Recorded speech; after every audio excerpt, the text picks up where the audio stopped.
কাৰ্বি আংলং জিলাৰ হাওৰাঘাটত কুলাইক্ৰ গাঁৱত নিকৃষ্ট কাণ্ড। কাৰ্বি আংলং জিলাৰ হাওৰাঘাট থানাৰ অন্তৰ্গত কুলাইক্ৰ গাঁৱত যোৱা নিশা এখন বাৰীত গছ গছনি কাটি তহিলং কৰে অচিনাক্ত দুৰ্বৃত্তই কাটি তহিলং কৰিলে শ শ গছ। নিশাৰ ভাগত কোনো দুৰ্বৃত্তই ভৰত পাটৰৰ বাগানৰ চৌহদত প্ৰৱেশ কৰি কল তামোলকে আদি কৰি বিভিন্ন গছ কাটি তহিলং কৰে। এই ঘটনাত মৰ্মাহত হৈ পৰিছে বাৰীখনৰ গৰাকী ভৰত পাটৰ আৰু তেওঁৰ পৰিয়ালবৰ্গ।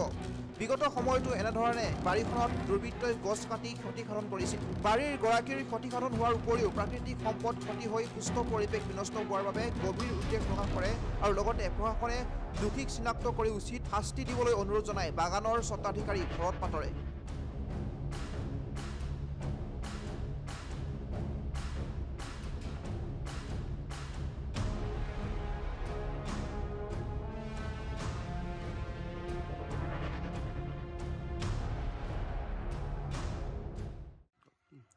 যোৱাকালি ৰাতি মানে কোনোবা দুৰ্বৃত্তিকাৰীয়ে মানে আহি পেলাই ইয়াত কুলাইক্ৰ গাঁৱত মানে এখন বাৰীত মানে গোটেই বাৰীখন মানে আমাৰে আছিলে। মোৰ দেউতাৰ নামত আছে মাটি, ইয়াত 2 বিঘা মাটি আছে আৰু এই মাটিত আমি তামোল ৰুইছিলোঁ যোৱা বছৰ তামোল ৰুওঁতে মানে আজি ৰাতিপুৱা আহি দেখোঁ মানে গোটেই তামোল পুলিবিলাক মানে প্ৰায় 100-150 মান তামোল পুলি গছকি মহৰিয়াই মানে ভাঙি থৈ যায়।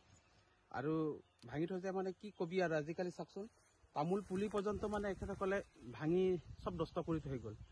এতিয়া আজিকালি যদি মোৰ লগত যদি কিবা দুশ্মনী আছে মোৰ লগত ডাইৰেক্ট ক'ব লাগে যে আমুক হৈছে তহুক হৈছে, কিন্তু গছৰ পুলি লগত এখেতসকলৰ কিহৰ দুশ্মনী? মোৰ লগত দুশ্মনী আছে, মোৰ লগত ডাইৰেক্ট কথা পাতক। কি বিষয়ত দুশ্মনী হৈছে, কি কৰিব লাগে, মই কি কৰাৰ কাৰণে এখেতসকলে বেয়া পাইছে, না এখেতসকলে ইয়াত তামোল পুলি ৰোৱাৰ কাৰণে বেয়া পাইছে নে কি? আজি ঘটনাটো আজিয়ে ফাৰ্ষ্ট নহয়, এই ঘটনা আজি ধৰি লওক 3বাৰ হৈ গ'ল। 3বাৰ এইবাৰ বেছিকৈ কৰি গৈছে কথা। কি বিচাৰে?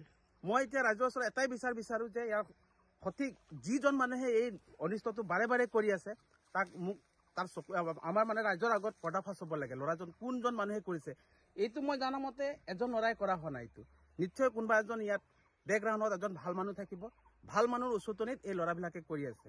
কিন্তু আজিকালি সভ্য সমাজত যদি তেনেকুৱা উচতনিত যদি সেইবিলাক কাম কৰি থাকে, এইবিলাক ল'ৰা কোন দিশে গতি কৰিছে ৰাইজে নিজে বিচাৰ কৰি চাব পাৰে। মানুহক বেয়া পাইছে মোক ডাইৰেক্ট ক'ব লাগে।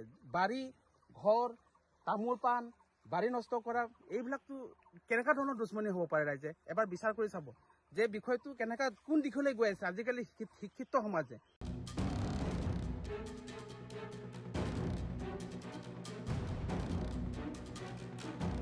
হাওৰাঘাটৰ প্ৰতিবেদক সংবাদ লহৰ।